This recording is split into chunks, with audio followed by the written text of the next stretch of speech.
اما بعد فاعوذ باللہ من الشیطان الرجیم بسم اللہ الرحمن الرحیم الذین ان مکناہم فی الارض اقاموا الصلاة وآتوا الزکاة وامروا بالمعروف ونہوا عن المنکر وللہ عاقبۃ الامور۔ سامعین کرام، خاتم النبیین سید الاولین والآخرین حضرت محمد رسول اللہ صلی اللہ علیہ وآلہ وسلم کا اصل کارنامہ کوئی آدمی معلوم کرنا چاہے تو وہ دین و دنیا کا اختلاط ہے، دونوں کو اکٹھا کر دینا۔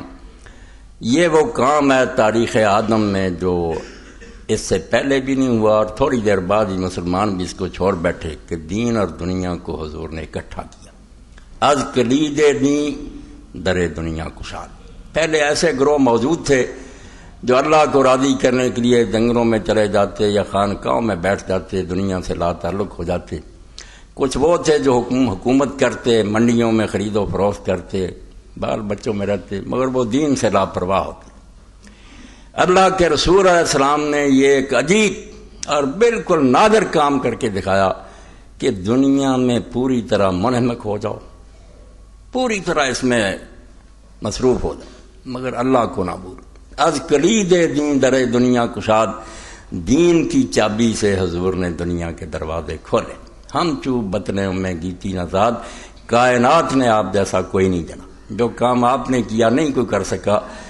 یہ اتنی عجیب بات تھی انسانوں کے لیے کہ وہی حکمران ہو اور وہی وقت کا سب سے بڑا ولی ہو، اس میں ہی دونوں چیزیں جمع ہو، اقتدار بھی اس کے پاس ہو اور وہ دوسری طرف امت کا مرشد ہو، اس سے بڑھ کر کوئی رہبر اور مرشد نہ ہو۔ اسی لیے رسول اللہ کے بعد صلی اللہ علیہ وسلم اس کی بیعت کی جاتی تھی۔ اس وقت کسی مرشد اور پیر کی بیعت نہیں ہوتی تھی، خلیفہ وقت کی بیعت ہوتی تھی، کیونکہ خلیفہ میں بیک وقت حکومت اور دین اکٹھا ہوتا تھا۔ مگر بعد میں ہماری بدقسمتی کا آغاز ہوا، اور افسوس یہ ہے کہ وہ ظلم جو ہے اس کو اب تک نہیں لوگ سمجھ سکے۔ یہ شخصیات میں الجھ گئے، بات نہیں سمجھ سکے کہ کیسا خطرناک موڑ امت مڑ گئی جس کی وجہ سے وہ سارا کیا کرایا برباد ہو گیا۔ اللہ کے رسول نے دین دیا تھا، مذہب نہیں دیا تھا۔ یہ بات ذہن میں بٹھائیں کہ مذہب بہت بڑی گالی ہے۔ مذہب کا نام نہ قرآن میں آیا نہ حدیث میں۔ مذہب ہے ریلیجن اور دھرم، کہ عبادت خانوں میں جا کر اللہ کو یاد کرو، بھگوان کو سجدے کرو، کاروبار جیسے جی چاہے کرو۔ جیسے بڑے کاروباری لوگوں کے بارے میں آپ سنتے ہیں، وہ کہتے ہیں وہ میرا فرض ہے، یہ میرا کاروبار ہے۔ یہ دین و دنیا کو الگ کر لینا یہ مذہب ہے، دین و دنیا کی جدائی ہوئی۔ دین و دولت میں جس دم جدائی، ہوس کی امیری ہوس کی وزیر۔ یہ جو رو رہا ہے لوگ کہ مسلمان یہاں تک کیوں گر گئے، اس کا ایک ہی سبب ہے اور کوئی سبب نہیں۔ باقی سب اس سے پیدا ہوئے ہیں کہ نمازیں چھوٹ گئیں، زکوٰۃ دینے سے لوگ رک گئے، کرپشن ہو گئی۔ یہ سارے پھاڑ ہیں۔ بنیاد کیا ہے؟ ملوکیت، کہ حکمران ایسے بن گئے جو نماز روزہ کرتے رہے، کفر کا اعلان نہیں انہوں نے کیا، مگر دین کو انہوں نے حکومت کی حد تک بے دخل کر دیا کہ یہ ہماری مرضی کی بات ہوگی، جو چیز چاہیں گے مانیں گے۔ حکومت میں دین کا کوئی دخل نہیں۔ رسول اللہ نے دین دیا تھا، قرآن دیکھ لیں، حدیث دیکھ، مذہب کہیں آیا ہی نہیں۔ مذہب تو ظلم ہے کہ لوگ زندگی کو دو خانوں میں تقسیم کر دیں کہ ادھر اللہ کی عبادت کریں اور ادھر اپنی مرضی کرتے رہیں۔ دین ہے کہ کسی جگہ بھی تم ہو اللہ کے احکام کی اطاعت۔ اور اللہ کے رسول علیہ السلام نے پہلے اعلان فرما دیا تھا کہ یغیر سنتی اول من یبدل سنتی رجل من بنی امیہ۔ یہ میرے اور آپ کی باتیں کرنے کی نہیں، نہ ان باتوں پر رونے کی بات ہے کہ حضرت معاویہ کا ذکر ہے فلاں کا۔ حقیقت کو سمجھنے کی بات ہے کہ دین ہم گم کر بیٹھے، مذہب رہ گیا ہمارے پاس، روبی سے اٹھتا جا رہا۔ حکمران اب ہمیں کارنر کر رہے ہیں۔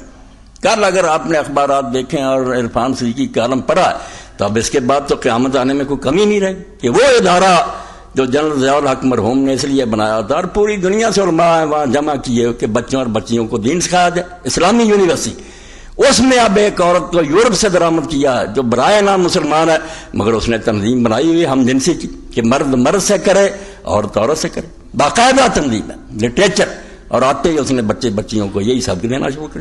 عرفان صدیقی غریب نے کل اس پر کالم رکھا کہ بچیاں مجھے کہہ رہی ہیں کہ یہ سیکھنے کے لیے ماں باپ نے ہمیں بھیجا۔ اخیر ہو. یہ سارا فساد اس لیے ہے کہ حکومت اسلام سے آزاد ہو. کافر نہیں ہوئے یہ، نہ انہوں نے کلمہ چھوڑا نہ چھوڑنا ہی ہے. حج کریں گے، عمرے کریں گے، یہ ہوتا رہا اس وقت بھی. اب بھی لوگ کہتے ہیں یزید امیر الحج ہوتا تھا. بس ظالمہ بات سمجھو ملوکیت کی کہ دین نہ رہا، مذہب بن گیا. اور یہ اتنی بڑی خرابی ہے.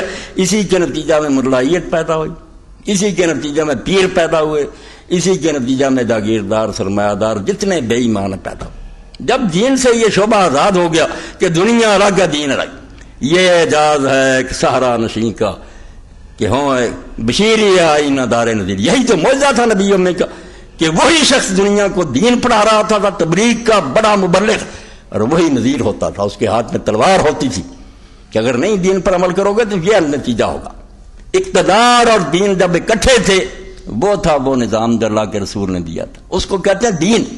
جب حکومت الگ ہو گئی، یہ دین جو تھا اس کا مذہب بن کر گزارا کرو، مسجد اور مدرسوں میں رہو. اس کو علامہ اقبال رحمۃ اللہ علیہ فرماتے ہیں کہ جمال الدین افغانی کی زبان سے انہوں نے سمجھا کہ وہ روسیوں کو پیغام دے رہے ہیں کہ مسلمانوں کو نہ دیکھو یہ کیا کر رہے ہیں، اسلام کو دیکھو. اسلام اور ہے، مسلمانوں کا عمل اور ہے. یہ شروع سے انہوں نے کہا یہ تباہی ہو گئی ہے. خود پولیس میں کیسر و کسرا شکست.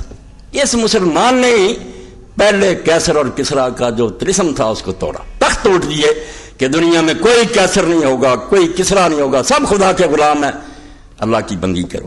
خود سرے تخت ملوکیت نشست، مگر خود ہی پھر اسی تخت ملوکیت پر آپ بیٹھ گئے. خود کیسر و کسرا بن گیا، تباہی کر دی دین. حسین ان کو کیا سمجھ آیا جب صدیاں ہو گئی یہی مذہب پڑھ رہے ہیں کہ ہم اللہ اللہ کر رہے ہیں، نمازیں پڑھ، ہمیں کون روکتا؟ یہ انگریز نے روکا تھا، سکھ روکیں گے؟ کیا ضرورت ہے انہیں؟ اسلام کو حکومت میں نہیں آنے دے گی کہ وہ بازاروں میں، وہ عدالتوں میں، ہر جگہ دین راج کرے، یہ نہیں قبول کریں گے. تو کہتے ہیں اس نے خود مسلمان نے کیسر و کسرا کا طلسم توڑا اور پھر اسی تخت پر بیٹھ گیا.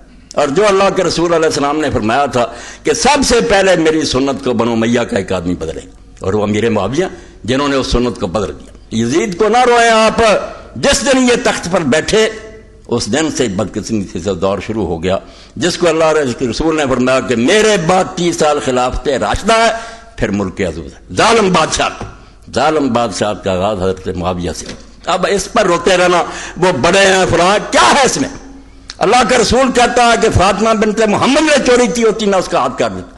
کون سا دین کر لیا تم نے؟ یہ ملوکیت کا شاخسانہ کہ ملاؤں کے ذریعے پھیلایا گیا کہ صحابی پر تنقید نہ کرو. کون دین کہتا ہے تنقید نہ کرو؟ عمر رضی اللہ عنہ پر تنقید ہوتی ہے برسر ممبر کہ کہاں سے کشتا لیا. دین کا جو جوہر تھا اس کو برباد کرنا چاہتے ہو کہ ٹوکو نہ. بڑے آدمی جرم کریں تو انہیں معاف کر دو اور چھوٹوں کو پکڑتے پھرو. اسی سے تو پہلی امتیں برباد ہوئی. کوئی رعایت نہیں کسی کی، نہ یہ گالیاں ہیں نہ جنت دوزخ ہے. حقیقت کو سوچنا ہے کہ وہ نظام ختم ہو گیا. اور رسول اللہ نے کیوں دو لفظ بولے کہ پہلے آج جو 30 سال ہے وہ میری نبوت کے طریقہ پر حکومت ہے، پھر ظالم بادشاہ. پیغمبر کیوں کہتا؟ یہ کہتا وہ کافر ہو جائیں گے یہ نہیں. تو اس کو توڑا. کیسر و کسرا کے طلسم خود کیسر و کسرا بن گئے، محالب بن گئے، ریشم بچ گیا، سونے چاندی کے برتن. یہ ابو داؤد شرح مسلم احمد دکھائے خود حضرت معاویہ کے دور میں ہو گیا. صحابہ کرام روئے کہ یہ حضور نے فرمایا یہ حرام نہیں کی چیز ہے. مانا کہا سب کچھ ہو رہا تیرے میں. تو ملوکیت آ گئی، نماز روزہ چلتا رہا اور آہستہ آہستہ اس کو بھی اب سکیر رہے ہیں. تا نحال سلطنت قوت گرفت، بینے او نقصد ملوکیت گرفت.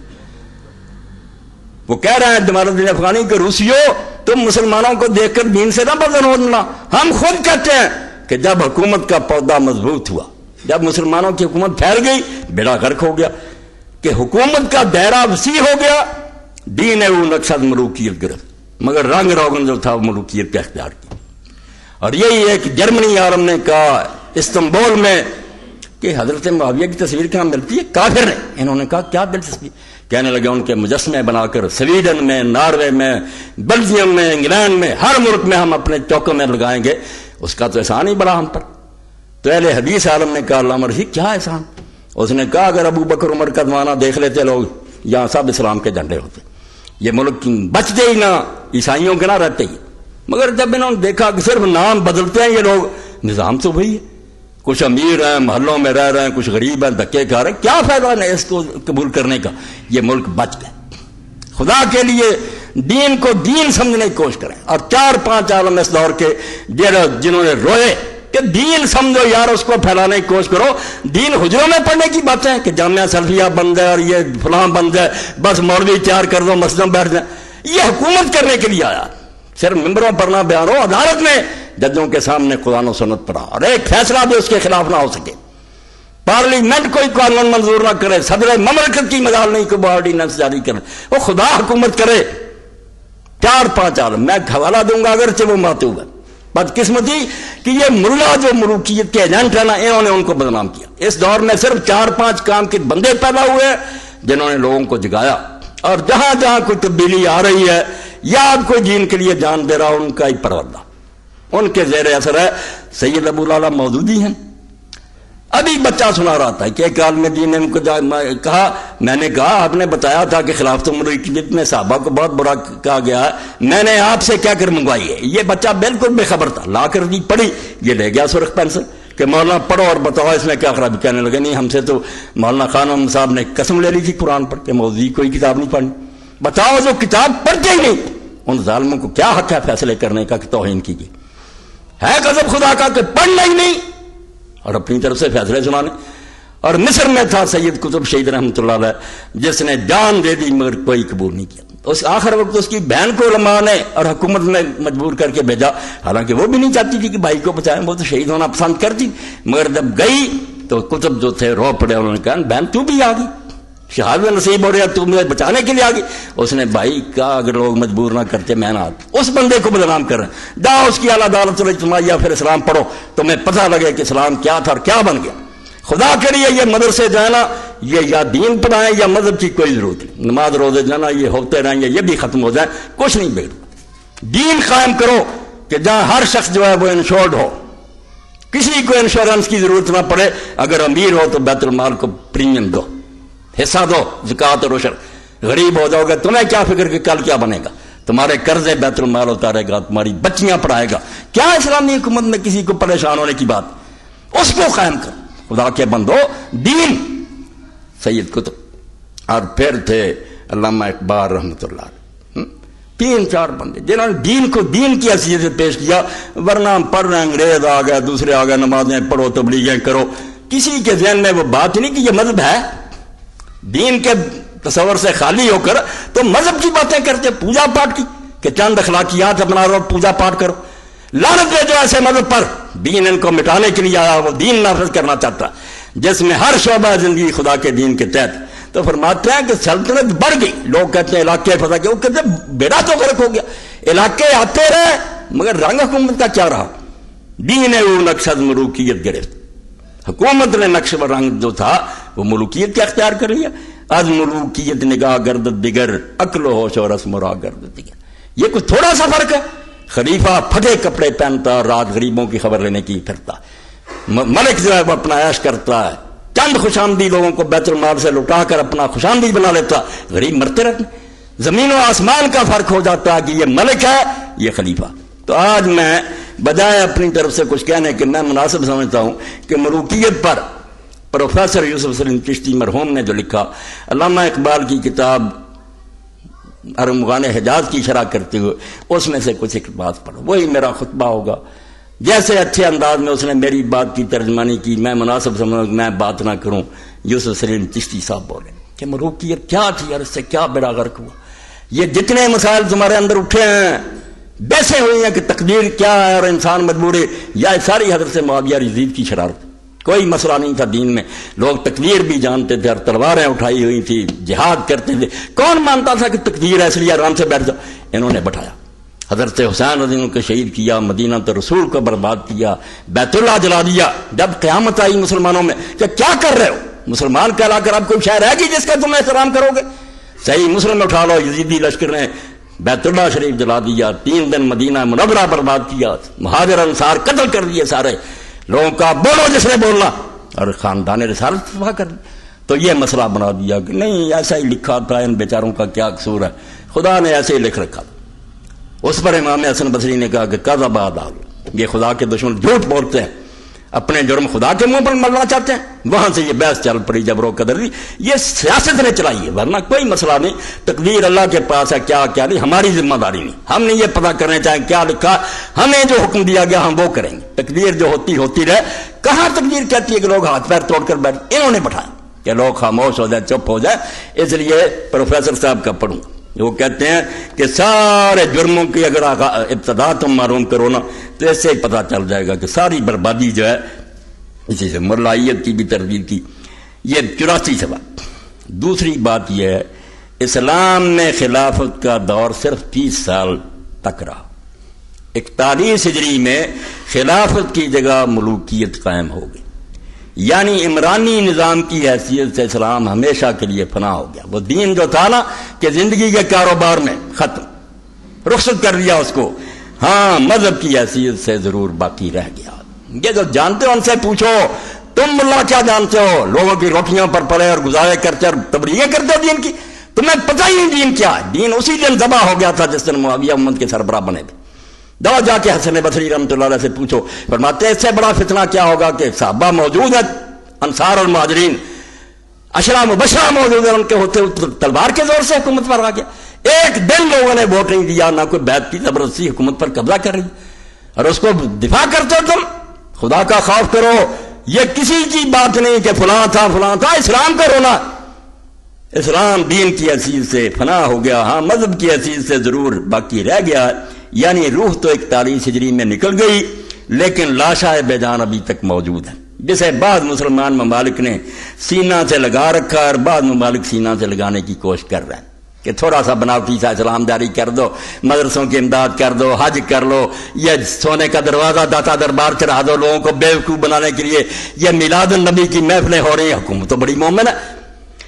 جب بنو امیہ نے دین اسلام خدا کی حکومت کو ختم کیا تو مسلمانوں میں خدا پرستی کے بجائے انسان پرستی کا دور شروع ہو گیا.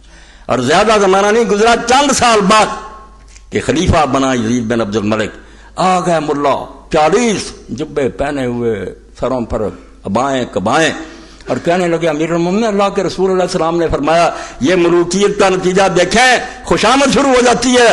کیا وہ دور کے لوگ حضرت عمر سے پوچھتے ہیں کہ کرتا کہاں سے لیا ہے، اور کہاں یہ خوشامد کی ذات حدیث فتح الباری میں پڑھیں کہ اللہ کے رسول نے امیر المومنین کہا کہ اللہ جس کو امت سپرد کرتا ہے حاکم بناتا ہے، فرشتوں کو روک دیتا ہے کہ اس کی نیکی بدی نہ لکھے، اس کا حساب کوئی نہیں ہوگا. پہلی صدی حسین سر نہ دیتا تو دین تباہ ہو جاتا. یہ بچا گیا کہ یہ جو کچھ ہو رہا ہوتا رہے، روک نہیں سکتا، روک تو سکتا ہی نہیں تھا. اس کا باپ بے بس ہو گیا تھا جب پوری دنیا کو حکمران تھا، مکاری کی وجہ سے اس کو فیل کر دیا. حسن حکومت چھوڑ گیا. ان کے پاس کیا تھا؟ 20 سال ہو گیا تھا شکنجا کسے. یہ جانتے تھے کچھ نہیں ہوگا، مگر یہ ہونا چاہیے تھا کہ کم از کم لوگوں کو پتہ چل جائے کہ سب کچھ خلاف اسلام ہو رہا. یہ نوٹ آ جائے کہ یہ دین نہیں ہوتا رہا. اس وقت حضرت امام زہری بیٹھے تھے پاس. خلیفہ نے پوچھا کہ زہری یہ حدیث صحیح ہے؟ اب انہوں نے جرأت سے کام لے کر کہا کہ امیر المومنین نے وقت کا حاکم بڑا یا اللہ کے نبی بڑے؟ اس نے کہا نبی بڑے. انہوں نے سورہ سواد سے پڑھا کہ اللہ فرماتا ہے داؤد ہم نے زمین میں تجھے حاکم بنایا، حق کے ساتھ فیصلے کرنا، خواہش نفس کی پیروی نہ کرنا ورنہ تباہ ہو جائے گا. اس نے کہا نبی کو خدا کہہ رہا، یہ کون؟ اس وقت اس نے یزید نے بھی کہا کہ اللہ انہیں غارت کرے، یہی ہمیں تباہ کر دے. تو ایسا ہوتا ہے، خوش آمدی اٹھ کھڑے ہوتے ہیں، حدیثیں گھڑی جاتی ہیں، لوگ انعام پاتے ہیں. یہ جتنی رسمیں اب دین میں چل رہی ہیں، اب میلاد النبی کا پڑھ لیں، میں ویسے نہیں کرتا، صرف توجہ دلاتا ہوں کہ حکمران دین کا کیا حلیہ بناتے.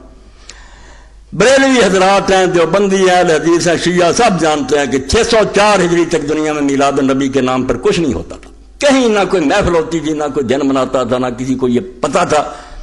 604 ہجری میں الملک المظفر شاہ اربل عراق کا حکمران تھا. اس نے دیکھا کہ ادھر عیسائی فوجیں بیٹھی ہیں، مقابلہ شروع تھا. کرسمس ڈے آیا، انہوں نے دسمبر میں حضرت عیسیٰ علیہ السلام کا دن منایا، عید میلاد المسیح. اس نے کہا اپنے نبی کا منا رہے ہیں، تم بھی مناؤ. ابن دہیہ عالم کو بلا لیا، حلوے پک گئے، بکرے ذبح ہو گئے، مرغ ذبح، ہزاروں بکرا. اب لوگوں نے کھایا، ناچنے والے ناچے بھی، اس میں بھی خود بادشاہ بھی ناچا، رقص کیا اس نے. اور بعد میں اس کو ابن دہیہ کو خلعت دیا، پیسے دیے، چل پڑا. آگے سے آگے بڑھتے جلوس شروع ہو گئے. تو حکمران ہوتے ہیں لوگوں کو بیوقوف بنانے والے کہ کچھ ایسی رسمیں کرتے رہو کہ خوش رہیں کہ یار ان سے زیادہ محب رسول کون؟ اصل دین کا نام نہ لے دو، حدود اللہ کو ختم کرو، نافذ نہ ہونے دو۔ جب بنو امیہ نے دین اسلام یعنی خدا کی حکومت کو ختم کیا، دین اسلام کیا؟ خدا کی حکومت، وہاں انسان نہیں حکومت کرتا، نام ہوتا ہے کہ فلاں بیٹھا فلاں، کچھ نہیں، فقیری میں بھی امیری میں بھی وہ اللہ والے تھے غیور اتنے، بظاہر کہتے ہیں کہ حضرت عمر حکمران، کیا حکمران؟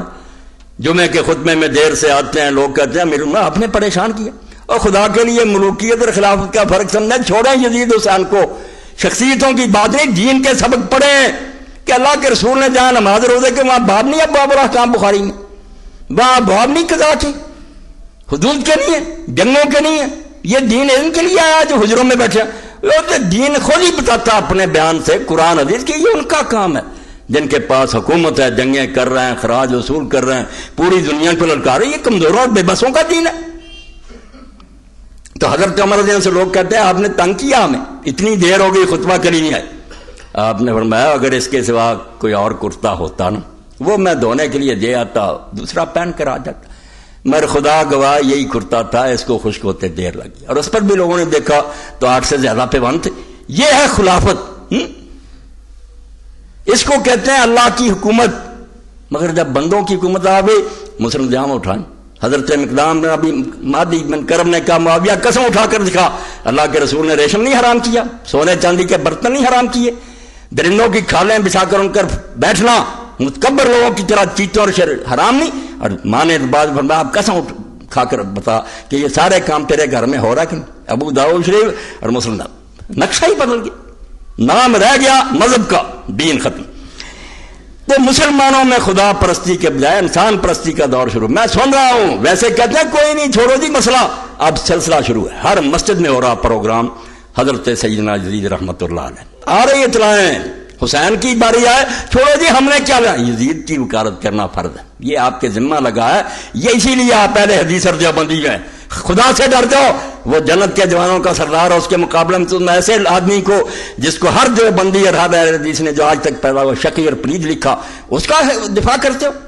اللہ کا خوف کرو، انسان پرستی کا دور شروع ہو گیا، اور سب جانتے ہیں کہ آخر الذکر اول الذکر کی ضد ہے کہ دونوں کام اکٹھے نہیں ہو سکتے، انسان پرستی ہوگی تو خدا پرستی نہیں رہے گی، اور دو ضدیں کبھی ایک ظرف میں جمع نہیں ہو سکتی، دو چیزیں ایک جگہ جمع ہو سکتی ہیں کہ خدا کی بندگی اسلام سکھائے یہاں بندے حکومت کرنے لگے، ایک انسان پرست کبھی ہرگز خدا پرست نہیں ہو سکتا۔ ملوکیت سے انسان پرستی کیسے پیدا ہوتی ہے اس کو صرف ایک نظیر سے سمجھ سکتے ہیں، مثال سے سمجھاتے ہیں کہ فرق سمجھ لو۔ پہلی صدی جب فاروق اعظم رضی اللہ عنہ خلیفہ ہوئے تو انہوں نے ممبر رسول صلی اللہ علیہ وسلم پر چڑھ کر یہ اعلان فرمایا کہ مسلمانوں جو میرے اندر کوئی کجی دیکھے، عیب دیکھے تو مجھ کو سیدھا کر۔ یہ کیا دیتی ہے خلافت، مجھ میں کوئی خامی دیکھو، کوئی خیال نہیں کرنا کہ صحابی، یہ معاویہ تو صحابی بھی فتح حضرت عمر سے بڑا صحابی ہے، خلیفۃ المسلمین ہے، اشرام کہہ رہا ہے مجھ میں خامی دیکھو ٹوکنا، ورنہ کر رہا بکواس نہ کر رہا ہے، میں صحابی رسول ہوں، میرے خلاف زبان کھولتے۔ یہ اعلان فرمایا کہ جو مجھ میں کوئی عیب دیکھے مجھے اطلاع دے، شاباش، سیدھا رہ گیا۔ لیکن جب عبد الملک بن مروان بادشاہ ہوا تو اس نے ممبر پر چڑھ کر یہ سیفٹی ایکٹ نافذ کیا کہ آج کی تاریخ سے جو مسلمان مجھ سے یہ کہے گا کہ خدا سے ڈرو تو میں اسے قتل کر دوں، کوئی نہ یہ کہے اتق اللہ، اپنے منہ بند رکھو، میں جلدی چیک کروں۔ اس تنبیہ کا نتیجہ خاطر خواہ برآمد ہوا، بنو امیہ اور بنو عباس کی مسلسل کوششوں سے دنیا اسلام میں کوئی ایسا شخص باقی نہ رہا جو کسی بادشاہ سے یہ غیر اسلامی فکرہ کہہ سکتا، غیر اسلامی، اوپر انہوں نے لگا دیا ہے نقطے کہ یہ غیر اسلامی بن گیا کہ اللہ سے ڈرو، کوئی نہ کہہ سکا، خاموش کر دی زبانیں، فقہا بھی ڈر گئے، علماء بھی ڈر گئے۔ تم روتے نہیں اس کو، حسین کو نہیں رو رہا، اس کو رو رہا ہے کہ دین نہیں رہا، مذہب بن چکا۔ ابتدا میں ایک جماعت مسلمانوں میں ضرور ایسی پیدا ہو گئی تھی جن کو اب تم بدنام کر رہے ہیں کہ لوگ سمجھاتے تھے وہ کیوں گئے، انہوں نے تو ہماری لاج رکھ لی، منہ کاڑا ہونے سے بچا لیا، حکومت کو روک نہیں سکے، اسلام داغدار ہونے سے بچ گیا۔ ٹھیک یہ تھا کام، نہیں ہو سکا تو کوئی بات نہیں، دنیا کی کامیابی اور ناکامی کا کیا؟ سلطان ٹیپو شہید میں پھر کسی دن پڑھوں گا کہ دنیا کی کامیابی اور ناکامی کو مدار بناتے ہو سلطان ٹیپو مارا نہیں کیا، مگر کیوں اس کو سارے مانتے کہ وہ شہید تھا، سینہ تان کر مرا۔ اس نے کہا شیر کی زندگی ایک دن کی جاؤ گیدڑ کی 100 سال کی زندگی سے بہتر، اور تم دنیا کے نتیجے دیکھتے ہو کہ حسین شہید ہو گیا. فرماتے ہیں ابتدا میں ایک جماعت مسلمانوں میں ضرور ایسی پیدا ہو گئی تھی جس نے اسلام کو دین کی حیثیت سے انتظار کرنے کی کوشش. مسئلہ حکومت کی بات نہیں صرف کہ اس کو مذہب بننے دیا جائے یا دین بنایا جائے. چنانچہ اس نے انل حکم الا للہ کا نعرہ بلند کیا اور ایمان کی پوری طاقت کے ساتھ میدان میں آ گئی. بنو امیہ کا مشہور سپہ سالار محلب بن ابی صفرہ مقابلہ پر آیا. یہ محلب ساری عمر بنو امیہ کی خاطر نیک لوگوں کو قتل کرتا رہا. جس نے سر اٹھایا نا کہ شریعت کو قائم کرو, اس نے بے شمار مارے.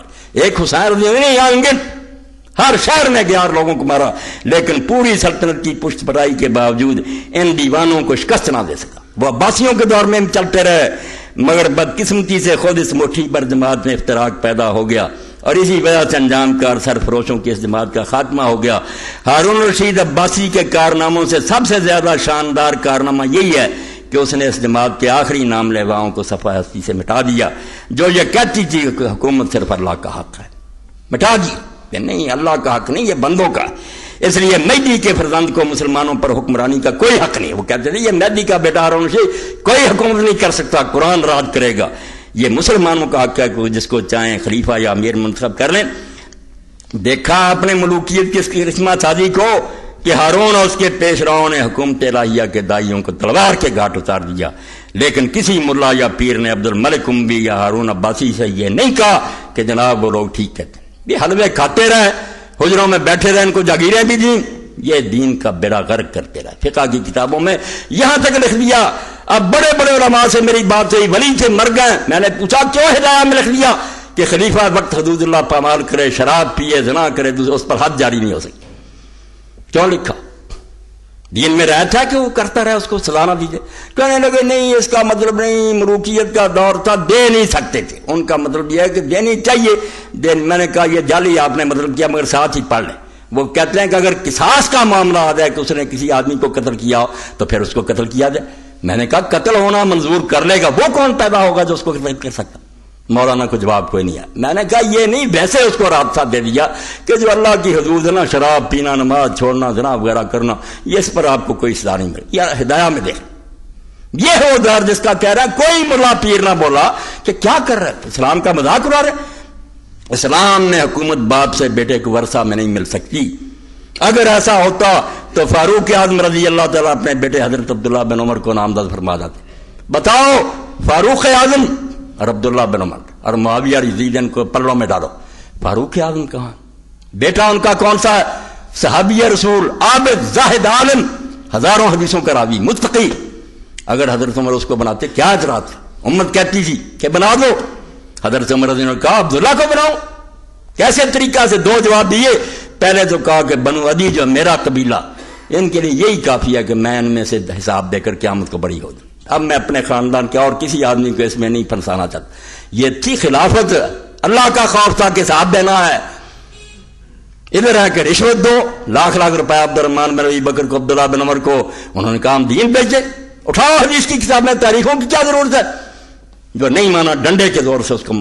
ادھر حضرت عمر کو کہہ رہے ہیں لوگ, وہ کہتے ہیں یار میں اپنے خاندان کے لوگوں کو پھنسانا نہیں چاہتا. اور عبداللہ کے بارے میں یہ بھی کہہ دیا کہ اس کو خلیفہ بناؤ جس کو طلاق دینی نہیں آئی. حیض کے دنوں میں بیوی کو طلاق دے دیجیے, وہ حرام ہے. حضور کو پتا چلا, فرمایا طلاق واپس لے جب پاک ہوگی طلاق. اس کا حوالہ دیا طلاق دینا نہیں جانتا, خلیفہ بن جائے. یہ یزید سے بھی کیا گزرا تھا, توبہ کوئی شرم کرو.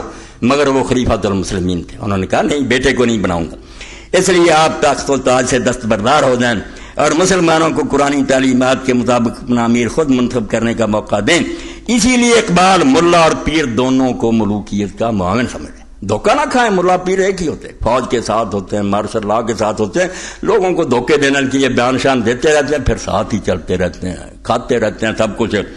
یہ سچ ہے کہ بنو امیہ اور بنو عباس کے دور حکومت میں بعض علماء نے ملوکیت کے خلاف صدائے احتجاج بلند کی, لیکن بادشاہوں نے طاقت کے زور سے ان حق پرستوں کو اسی طرح ختم کر دیا جس طرح انگریزوں نے 1857 کے بعد ہندوستان کے حق پرست علماء کو ختم کر دیا. انگریزی دور آیا, جو بڑے علماء تھے جو کہتے تھے کیوں کافر کی حکومت قبول کریں, یا پھانسیوں پر لٹکا دیا گیا یا 20 سال کے لیے جزائر انڈمان بھیج دیے, کالے پانی میں مر گئے, باقی آرام سے ساتھ مل گئے, عہدے قبول کر لیے.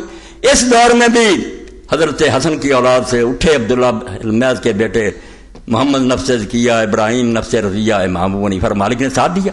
امام صاحب نے فتویٰ دیا کہ 50 نفلی حج کرنے سے بہتر ہے کہ ان کا ساتھ دو. اس ظالم مسلمان بادشاہ کے تختہ الٹو. بیچاروں کو بعد میں بھگتنا پڑا. وہ مدینہ کے قریب ہی شہید ہو گیا. ان کا مشہد وہاں ہے نفس ازکیہ کا، مدینہ سے باہر جہاں انہیں ذبح کیا گیا امام حسن کے بیٹے کو. مگر امام ابو حنیفہ مالک کی شامت آ گئی کہ تم نے کیوں ساتھ دیا. ان سے زیادہ کچھ دونوں اماموں سے جانتا تھا. اسی لیے علی میاں سید ابو الحسن ندوی تبریزی جماعت کی روح رواں لکھتے ہیں کہ مالک اور ابو حنیفہ کی رائے کو کیسے نظر انداز کر دیا جائے. یہ ابو احمد اور شافعی تو پیدا ہی بعد میں وہ جب ڈنڈا مسلط ہو گیا تھا. اگر یہ فتوے دے گا کہ ظالم حاکم کے خلاف نہ اٹھو تو یہ کیا فتوے ہیں؟ جو پہلے امام وہ کیا کہتے تھے؟ وہ امام حسین کے ساتھ تھے کہ کلمہ گو نہیں دیکھنا، بگڑا ہوا تختہ الٹ. مگر بیچارے کچل دیے. میری رائے یہ ہے کہ بحیثیت مسلمان قوم زندہ ہے. مسلمانوں کے زوال کا باعث صرف ملوکیت ہے جو 41 ہجری میں رائج ہو گئی اور مختلف عناصر اور متعدد عوامل کی بدولت مسلمانوں کی زندگی کا مدار علیہ بن گئی، چلی آ رہی. بس وہ کام چلتا آ رہا ہے، رکا نہیں، بند نہیں ہوا. آگے پڑھوں گا. پھر فرماتے ہیں کہ یہ جو تقدیر وغیرہ کے مسئلے چل پڑے، کہاں تھے یہ مسئلے؟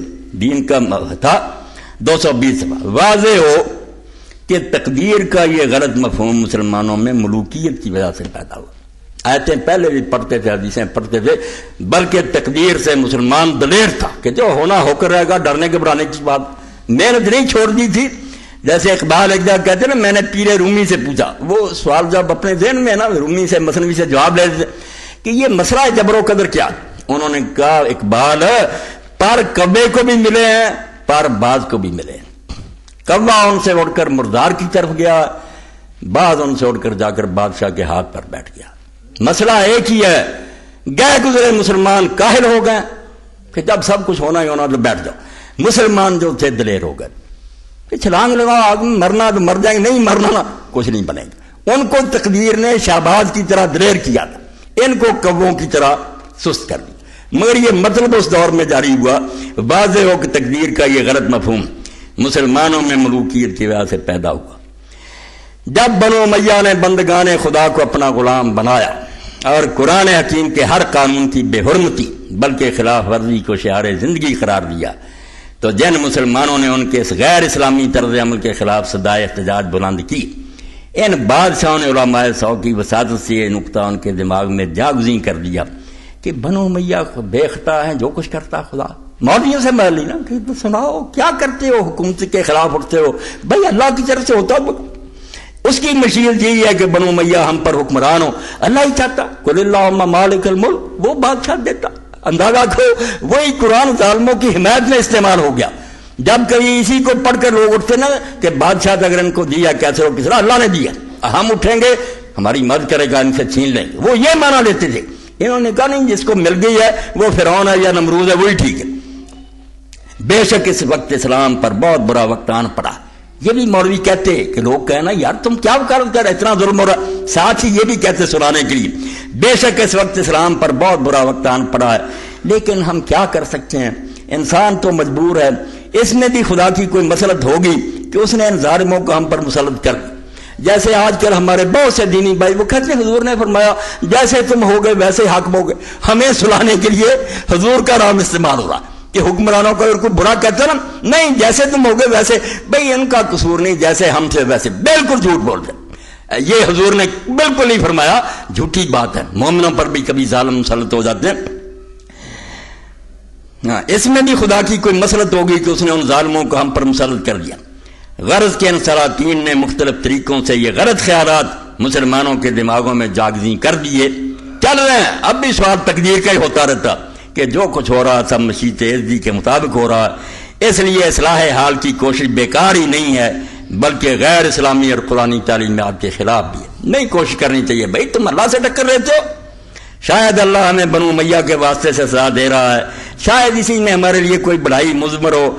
ہم تو مجبور ہیں، کیا کر سکتے ہیں. امت کو سلانے کے لیے گولیاں دے رہے ہیں. واضح ہو کہ جبر کی یہ خالص تعلیم قرآن اور حدیث دونوں کے خلاف ہے. کہیں نہیں آیا کہ بیٹھ جاؤ اور بس ہوگا جو ہوگا.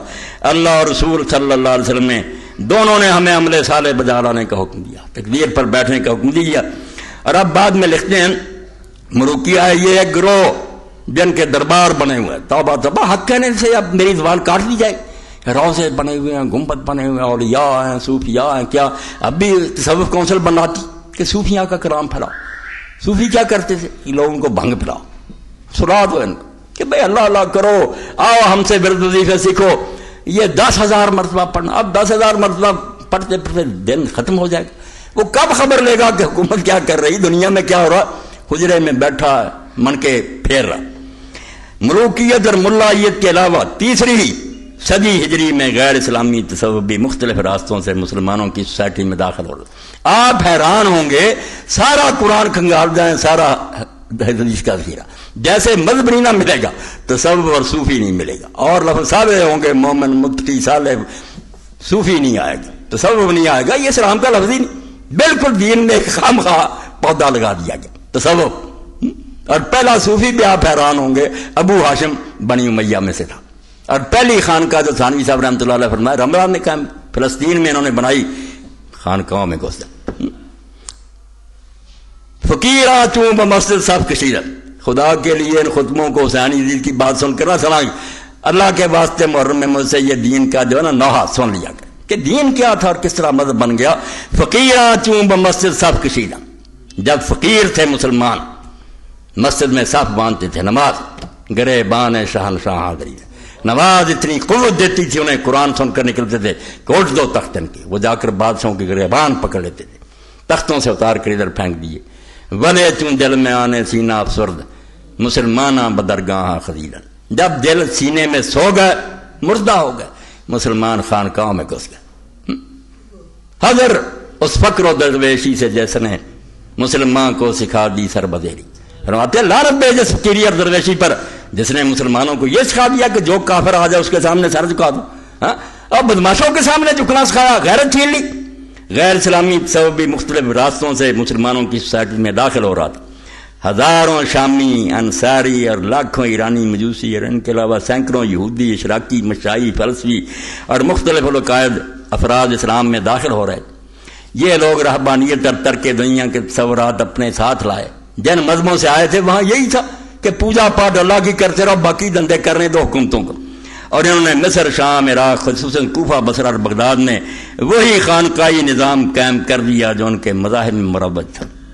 جب ہماری تفاسیر میں اسرائیلی اور غیر اسلامی روایات داخل ہو گئی، وہ کہتے ہیں خانقاہوں کو کیا روئے، جب قرآن کی تفسیر اور حاشیوں میں بڑھا دی روایتیں اسرائیلیوں کی، تو ہمارا تصوف کس طرح غیر اسلامی اثرات سے محفوظ رہ سکتا تھا؟ مختصر یہ کہ سلاطین، علماء سار، صوفیاء سار، ان تینوں کی متفقہ کوششوں کا نتیجہ یہ نکلا کہ عمل سے فارغ ہوا مومن بنا کے تقدیر کا بہانہ، عمل سے فارغ ہوا مسلمان بنا کے تقدیر کا بہانہ، آرام سے بیٹھ گیا، بھائی اللہ کی تقدیر میں ایسے تھا، انگریز آ گئے، ہندو آ گئے، کیا کریں؟ واضح ہو کہ تقدیر کا یہ مفہوم جس کی روح سے مسلمان تارک الدنیا اور تارک العمل پیدا ہو جاتا ہے، ابلیس کا پیدا کرنا، یہ دین نے نہیں سکھایا، ابلیس کا۔ چنانچہ وہ خود اعتراف کرتا ہے میں نے ناداروں کو سکھایا سبق تقدیر کا۔ ابلیس اپنے چیلوں میں کہتا ہے کہ یہ غریبوں کو جو سبق ہے نا، اور تمہاری قسمت میں غریبی لکھی جی، کیوں کرتے ہو امیروں سے ناراضگی، یعنی اس لیے کہ اٹھ کر ان سے چھین نہ لیں، اپنا حصہ نہ چھین لیں۔ اور دین تو کہتا ہے، جیسے ابن حزم کہتے ہیں کہ اگر کوئی غریب بھوکا مر گیا اور اس نے بستی کے لوگوں سے مال نہ چھینا اور نہ کھایا، وہ خودکشی کا مرتکب ہوگا، قیامت کے دن جہنم میں جائے گا کہ تیرا حق تھا، ان کے مالوں میں دکان توڑ دیتا، ان کے بینک لوٹ لیتا، اپنا حق لیتا، زیادہ نہ لیتا، اپنا حق لیتا۔ دین کے فتوے اور اس پر لکھا علامہ احمد شاکر نے کہ یار روسیوں کو بھی یہ نہ سوجا جو امام ابن حزم کو سوجا، کہ اسلام کیا، اسلام کہتا لوگ بھوکے مرے، اپنا حق وہ دے رہے ہیں، ٹھیک ہے، نہیں سے ان سے چھین لو۔ تو فرماتے ہیں کہ ابلیس کہتا ہے میں نے ناداروں کو سکھایا سبق تقدیر کا۔ اسلام تو سراسر عمل کا پیغام ہے، اور عمل صالح کا دوسرا نام جہاد فی سبیل اللہ ہے، اور سرکار دو عالم کی 23 سالہ زندگی عمل صالح اور جہاد فی سبیل اللہ کی زندہ تصویر اور قرآنی تعلیمات کی جیتی جاگتی تصویر۔ یہاں عمل کرو کرو کرو، ہاتھ توڑ کر بیٹھنے کا نام کوئی نہیں، یہ سارا کچھ ان کا اپنا ہی فساد اور ساری شرارت۔ خلاصہ کلام یہ ہے، یہ 229 ہوا کہ اگر مسلمان دوبارہ سربلندی کے طالب ہے، نسخہ سن لو، صرف تلواریں لے کر کافروں کو نہ مارتے پھرو، اس سے جانیں دے دو گے، شہید ہو جاؤ، کیا بنے گا؟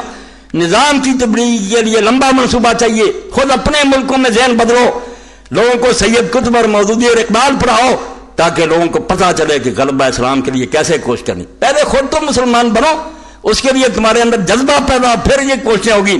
خلاصہ کرام یہ ہے کہ اگر مسلمان دوبارہ سربلندی کے طالب ہیں تو سب سے پہلے صحیح علم حاصل کریں. یہ پہل ہے, عمل بعد میں ہوتا. علم اب کیا ہے کہ ہم لوگوں کا علم حاصل کرو, کسی مولوی کے پاس جاتا وہ ترجمہ دیتا, ترجمہ جو ہے رسم حاج کے ثابت راوی روایتیں, وہ کیا پڑھے گا, کسی کا ترجمہ دے گا, اوپر وہی جھوٹے قصے ہیں کہ داؤد علیہ السلام نے بیوی چھین لی تھی, سلیمان علیہ السلام کی کرسی کے نیچے جادو دبایا ہوا تھا, وہ کافر ہو جائے گا. قرآن سے کیا ملے گا؟ پہلے دین صاف کرو. ایسے علماء ڈھونڈو جو یہ خرافات کو رد کر کے صحیح بچوں کو دین دیں کہ قرآن اصل میں کیا. یہ حاشیہ اور تفسیریں پڑھاؤ گے, بے ایمان کرنا ان کو. جگہ جگہ ایسا فلاں پیغمبر نے یہ کام کر لیا, یہ غلط ہے چیزیں. صحیح علم, اور صحیح علم یہ ہے کہ اللہ تعالیٰ نے مسلمان کو دنیا میں اپنا خلیفہ بنایا. نقطے کی بات, پہلا سبق کہ تو غلامی کرنے کے لیے نہیں آیا, حکومت کرنے کے لیے آیا. اور خلیفہ وہ ہے جو اللہ کے سوا کسی کے سامنے سر تسلیم خم نہ کرے, بلکہ اس میں اتنی طاقت ہو کہ وہ ساری دنیا کو اللہ کے قانون کے سامنے سر جھکانے پر مجبور کر دے. بنو امیہ اور بنو عباس نے اسی صحیح علم کو دنیا سے مٹا دیا, اور اس کی غیر قرآنی تصورات جن کی تفصیل کا یہ موقع نہیں ہے, علماء سو کے ذریعہ سے اور تلوار کے زور سے اور دولت کے لالچ سے مسلمانوں میں رائج کر لیے. اس لیے مسلمانوں کا پہلا فرض یہ ہے کہ وہ قرآن مجید کا مطالعہ کریں, سب حاشیے چھوڑ دیں, کوئی ادھر ادھر نہ پڑھا کریں کہ باہر کیا لکھا, صرف قرآن کو دیکھتے جائیں. قرآن کوئی معمہ نہیں, بجارت نہیں, یہ ان جعلی لوگوں نے بنایا کہ 14 علم پڑھے تو پڑھے, لوگوں کو فضائل اعمال سناتے ہیں, قرآن نہیں پڑھتے. نو عالموں کا بھائی بدوؤں کے لیے اترا, ان پڑھوں کے لیے. وہ سمجھ گئے, تم سمجھ نہیں گے, جانتے ہیں کہ اگر پڑھ لیا تو قرآن تو صاف ہے, ہر بات واضح ہو جائے گی تاکہ انہیں صحیح علم حاصل ہو سکے. اس کے بعد وہ اپنے مقصد حیات میں ضرور کامیاب ہو جائیں گے. اقبال نے اسی نقطہ کو یوں بیان کیا ہے, پس نخستیں بادشت تطہیر فکر. مسلمان کو پہلے چاہیے کہ اپنا دماغ صاف کرے, جو غلط خیالات پیدا ہو گئے ان کو دور کرے, صحیح علم قرآن کا حاصل کرے. بعد ازیں آسان شود تعمیر فکر, جب یہ گندگی دماغ سے نکل جائے گی پھر فکر کی تعمیر ہو جائے گی, پھر صحیح خیالات خود ہی آ جائیں گے قرآن و حدیث کے. یہ میں نے نمونے کے طور پر کچھ مقامات پڑھ دیے, ورنہ یہ پوری کتاب اس قابل ہے کہ ارمغان حجاز کا یہ ترجمہ اور تشریح آپ پروفیسر یوسف سلیم چشتی رحمۃ اللہ علیہ کی پڑھیں, روتا رابط کہ 41 ہجری جب آئی حضرت محمد, اس کے بعد کہاں اسلام, وہ دین ہی جو اللہ کے رسول نے دیا تھا ختم. اور سب سے زیادہ محتاط لوگ یہاں بیٹھے ہوں گے کئی تبلیغ, ابو الحسن ندوی سے زیادہ کوئی صحابہ کو جانتا تھا.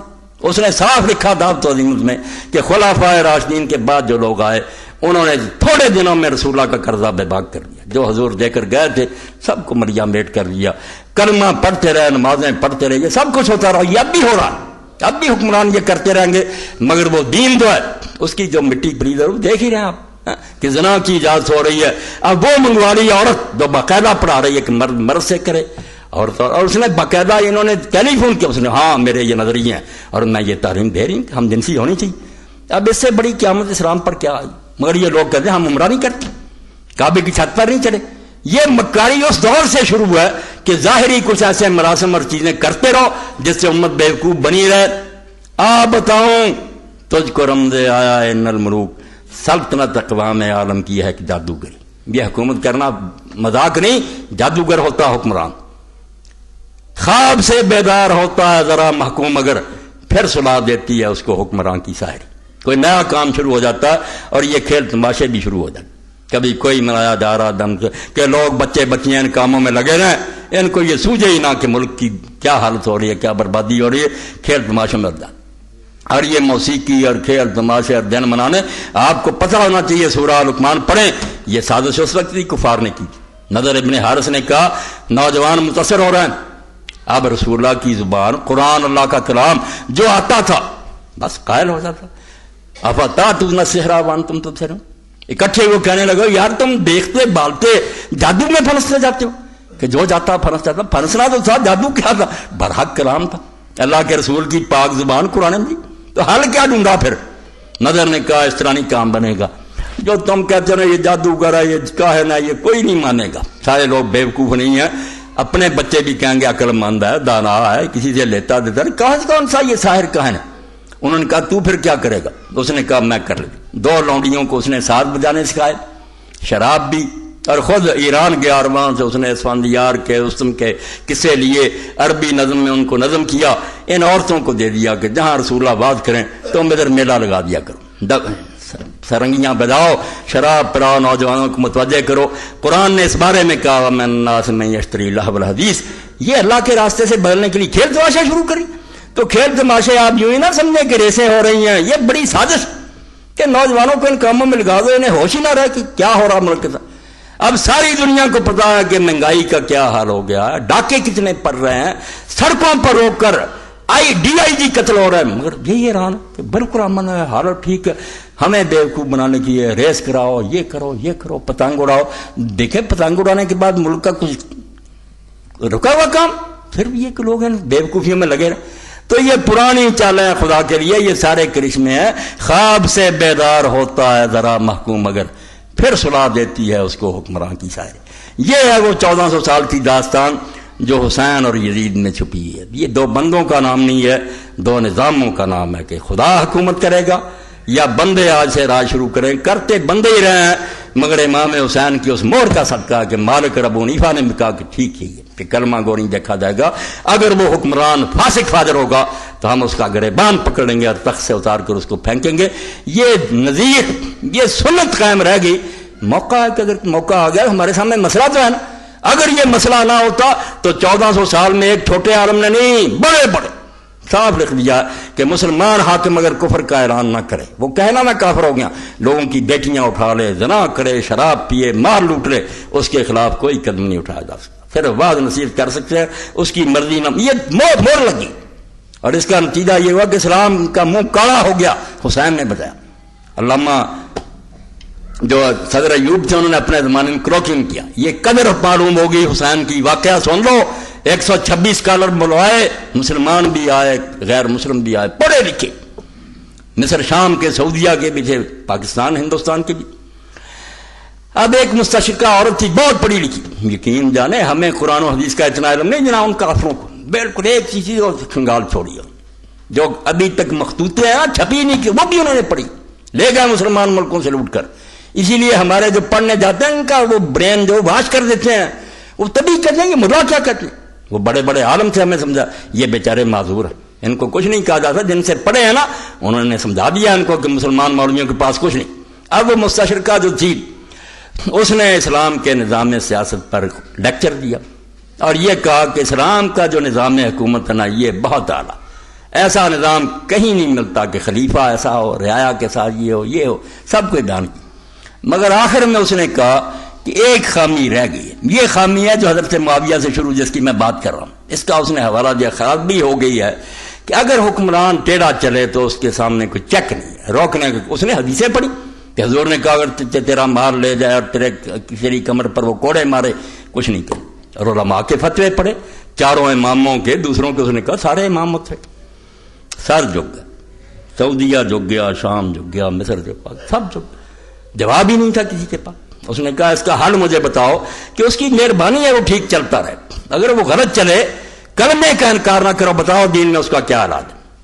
اگر رعایا اٹھے گی اس کو ہٹانے کے لیے وہ دوزخی ہو جائیں گے، یہ باغی ہو جائیں گے، جہنمی ہوں گے، خلیفے کو رعایت کوئی جواب نہیں آتا۔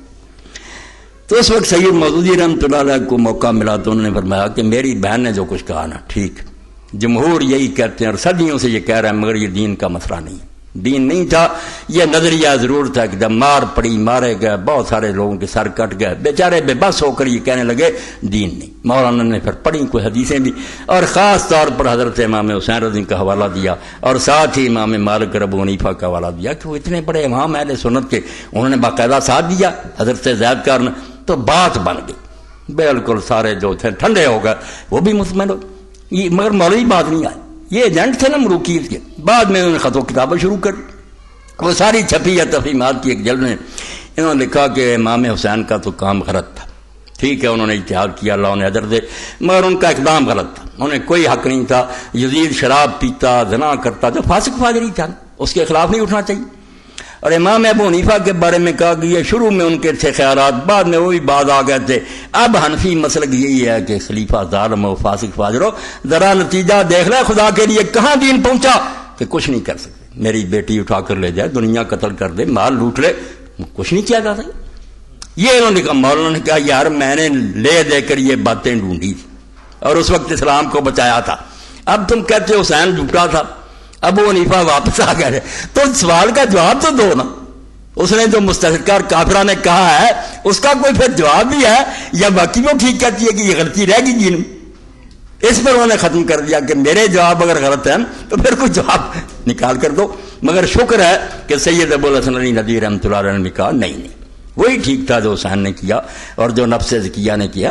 کوئی دین نہیں کہتا کہ ظالم حاکموں کے سامنے سر جھکاؤ, موقع دیکھنا چاہیے کہ کوئی طاقت بنتی ہے, تختہ الٹا جاتا ہے, الٹو, کوئی روکتا نہیں. اور یہاں حاشیے میں لکھتے ہیں وہ تاریخ داد کہ ابو حنیفہ اور مالک سے بڑا اہل سنت کا امام کون پیدا ہوگا, کون ان کے فتوے کو رد کر سکتا.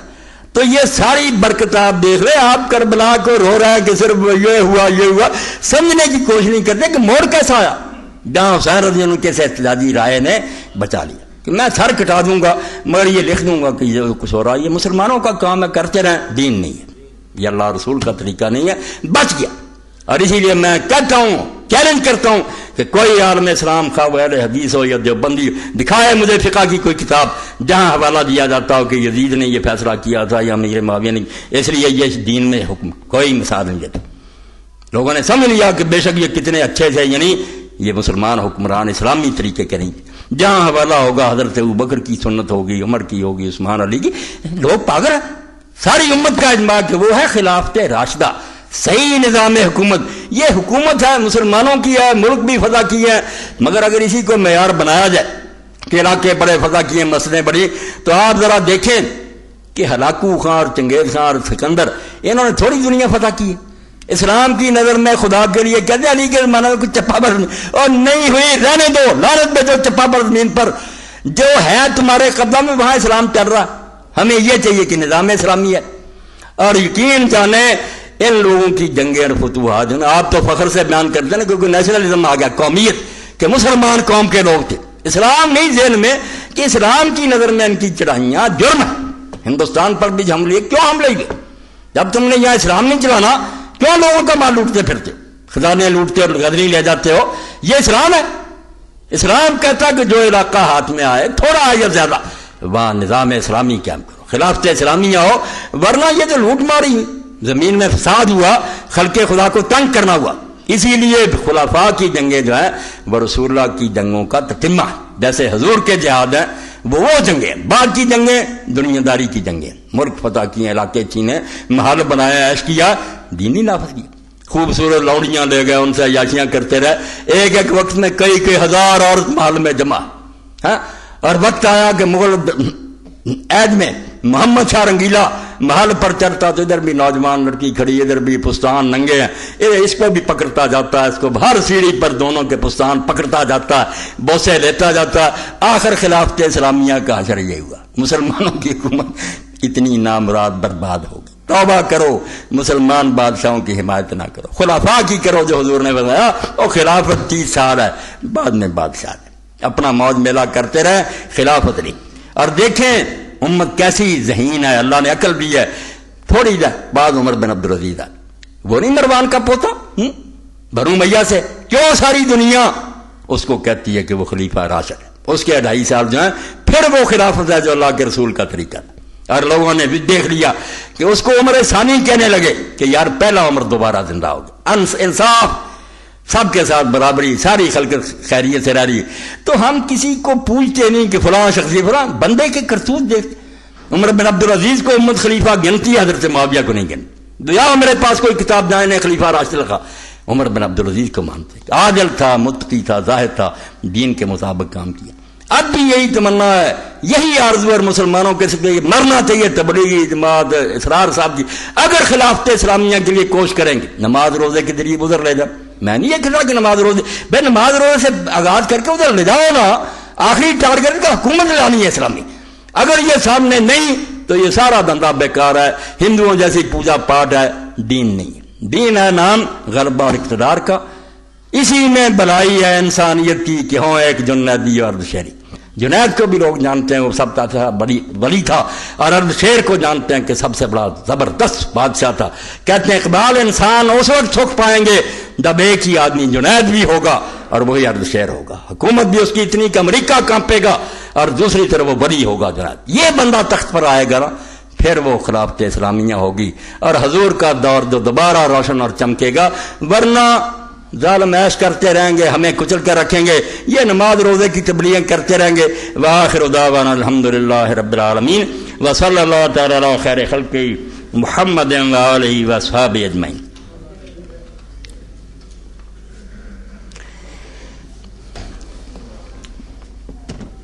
بسم اللہ۔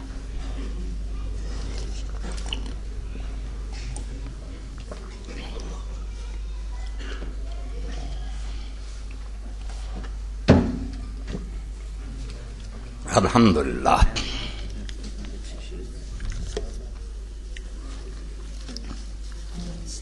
وعلیکم السلام ورحمۃ۔ کوئی اعلان ہے؟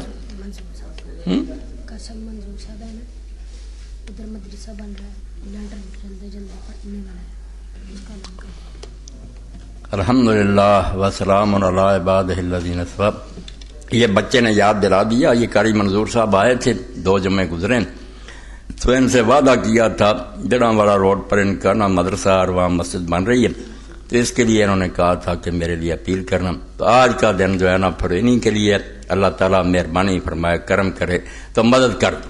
بالکل مدد کرنی چاہیے، جو بھی دینی کام ہو رہا اس کے لیے جو ہو سکے کر دینا چاہیے، اللہ فضل فرمائے۔ آج کے دن جو کچھ بھی جمع ہوگا نا وہ قاری صاحب کو دے دیا جائے۔ اللہ ایسے مدارس اور مساجد جو ہیں ان کو آباد کرے۔ اس گئے گزرے زمانے میں تھوڑی بہت روشنی باقی ہے، کوشش تو ہو رہی ہے کہ یہ چراغ بھی بجھ جائیں، مگر اللہ حفاظت کرے۔ اور یہ بچے نے جو رسالہ دیا نا نشور، اس میں بھی ایک مضمون آیا، اس کے آخری جو ہے نا اشعار اس نے اللہ کے بندے نے لکھے، بہت اچھے ہیں۔ مضمون کس نے لکھا؟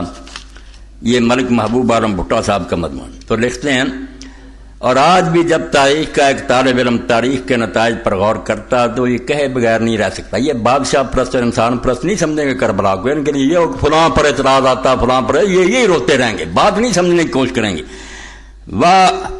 واہ حسین اب تک گل افشاں ہے تیری ہمت کا باغ، آندھیوں سے لڑ رہا ہے آج بھی تیرا چراغ، تو نے دھو ڈھالے جبین ملت بیضا کے داغ، تیرے دل کے سامنے لرزاں ہے باطل کا دماغ، شوق کا دل میں دریچہ بات کرنا چاہیے، جس کا تو آقا ہو اس کو ناز کرنا چاہیے۔ وہ جنت کے جوانوں کے سردار ہیں، ہمارے تو آقا وہی ہیں جن کے آقا شمر اور یزید اور ابن زیاد ہیں، وہ ان کے ساتھ چلے جائیں جہاں وہ جائیں۔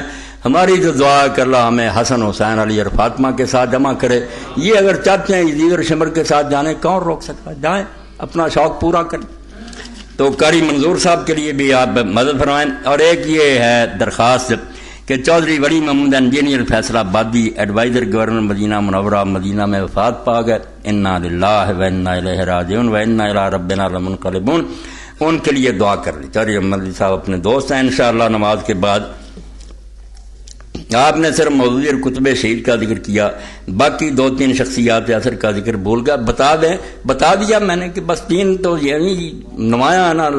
علامہ اقبال ہے، علامہ اقبال کو جنہوں نے شاعر سمجھا انہوں نے رسول اللہ سے فریاد کیا کہ اے اللہ کے رسول، میں تیرے سامنے ان کے خلاف مقدمہ لڑوں گا کہ انہوں نے مجھے شاعر سمجھ لیا۔